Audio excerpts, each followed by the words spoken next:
congratulations once again. Fantastic performance, really. Never had a second gear, as I said to Ed, really, but very comprehensive and an assured victory. Yeah, I think you've nailed it. It was it didn't get overly too exciting. It was a very competent performance. You know, one of our biggest strengths is we're very good at stifling the opposition, and at times can look a bit ugly or can not pleasing on the eye. But it becomes very effective, and certainly we've got like 4 individuals who can break with quality and have a turn of foot, and we ask questions, and sometimes the defenders are getting caught into positions where they don't want to be, and hence why the last minute tackles, or maybe going in for things that they don't need to be going into, because otherwise we'll be breaking in and having a shot on goal. Brett Salkin is getting the plaudits for scoring 3 penalties in the FA Cup. We can't keep him out of the newsbreaking records, but really, you had a look at Lyndon Meikle, Rhys Honus and Kelly Evans, and Marcus Kelly in particular also, who have been causing havoc. You'd think by now they're getting a bit tired. The relentlessness of them is unbelievable. That's part of our strength, just the tenacity and the quality on the ball. And like I just mentioned, we're very good at stifling the opposition. So the moment we can break or we feed them the ball, there's a lot of endeavour, a lot of belief, a lot of want, and causes the opposition problems. And like I say, we're asking questions, and you could say, "Oh, well, how many shots on goal we've had?" But in all fairness, there's 3 opportunities were taken away from us because they've gone, flying in with a tackle. And, well, we said that the one that wasn't given, with a potential 4th penalty, was the most blatant of the lot. Yeah. What worries me is sometimes what's gone on can affect the decisions going forward. And there was a 20-minute spell where it seemed that he was, giving 3 penalties sounds ridiculous in the first half, but it is what it is.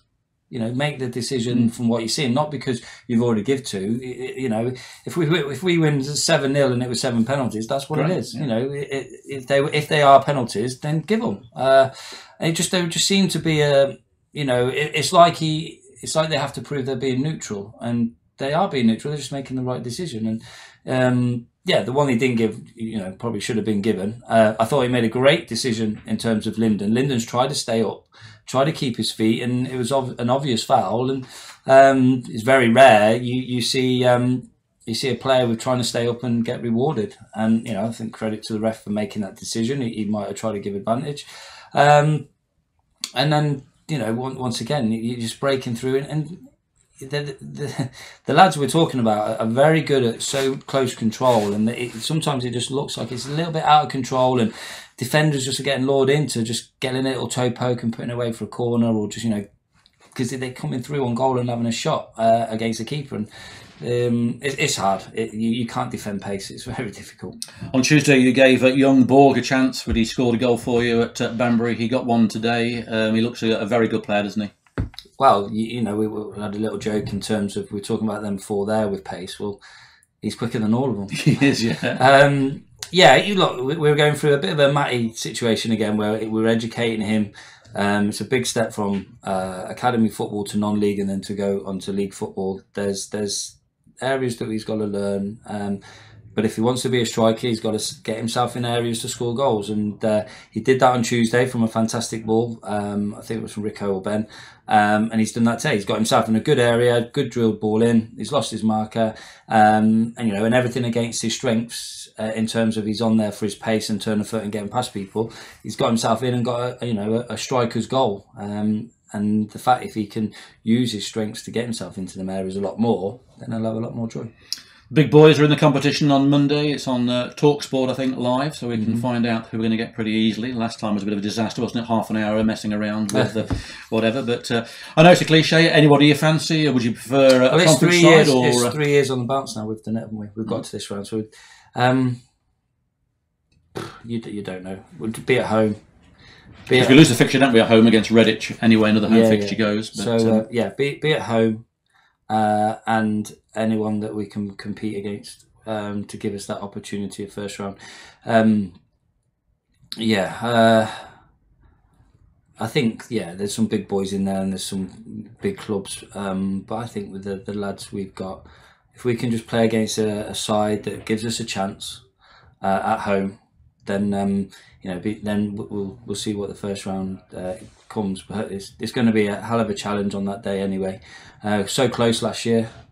The Solihull game was probably a little bit too much for that squad at the time, with the quality that we had quality, but probably not the legs and fitness that they had.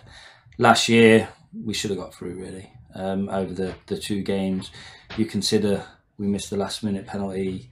They had one shot, didn't they? Really? Well, yeah, and it weren't even a shot; it was a header, wasn't it? That the smash and grab, and we didn't. Well, in fact, I remember the keeper had a fantastic game, didn't he? Tozen hit the bar. So very unfortunate last year. I'm getting signals from Marcus to Ariel because they're all going out and no, I'm not. They don't like me and I don't like them. So we keep it that way. Best way to keep it. Well, just on a final note, Marcus, 17 goals past Tottenham. You did say to me last time we spoke you wanted to score a few more, get quite a distance between Tottenham. That was achieved. Yeah. So well done for that. Well, Tottenham, if they're going to go surpass us, they'll probably go win it, right? Well, hopefully not. So there we go. But no, I think today to be enjoyed. We'll get back to work Tuesday, and if they're going out tonight, they'll get a repayment on Tuesday in some way, shape or form, i.e. running. And we'll our heads now.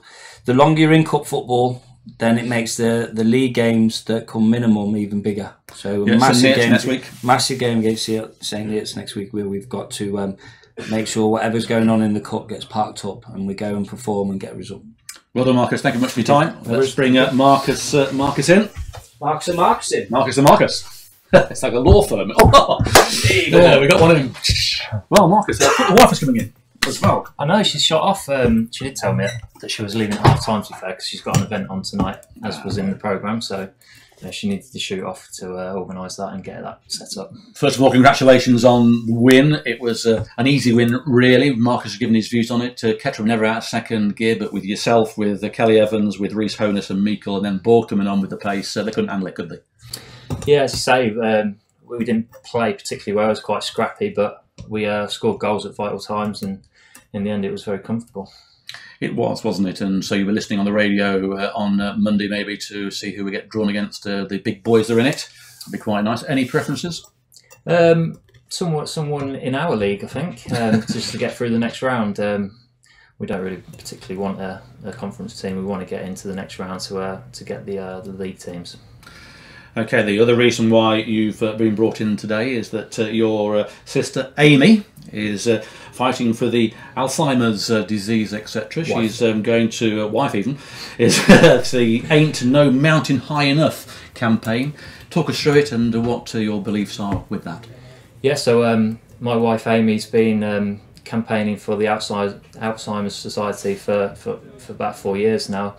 Her mum got diagnosed with it 4 years ago, and she's been brilliant. She's done marathons and she's done loads of events. She's been to Berlin, Paris, abroad, and obviously she's going up Everest in 2 weeks' time to go to base camp. So really proud of her. And how will that affect you if she's in Everest, going to Everest? Are you going to be around, or are you on Skype, or? I've got to do my own washing, and I've got to take the dog out for more walks than I normally do. Have you been passed on those on the?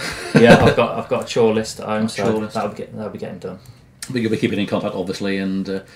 To be honest, I don't know. I've not had that discussion with her about contact. I don't know if she can bring me up the mountain. I don't know, but as I say, I'm really proud of her for doing everything she's done, and she's going away in 2 weeks, and she's got an event tonight as well at Sharnbrook Hotel, a little quiz night and disco and stuff.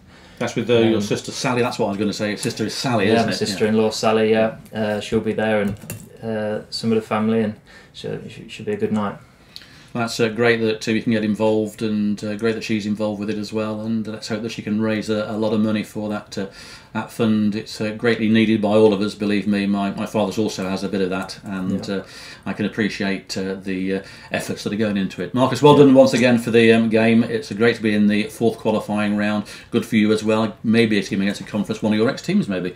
But we'll have to wait and see. But you're going out tonight, I believe, then. So enjoy a little night out down McDonald's, is it? And, McDonald's. And so anyway, thanks, Marcus. Well done.